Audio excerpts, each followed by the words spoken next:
caught in the clutches of a persistent cough or a pesky cold. Fear not, for nature has a remedy.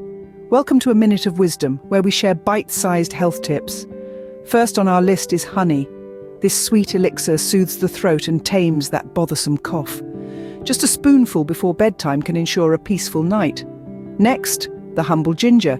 Steep it in hot water, a dash of honey, and voila, an age-old remedy for cold and cough right in your cup. And lastly, hydration. Water, juices, clear broths. They help loosen congestion and prevent dehydration.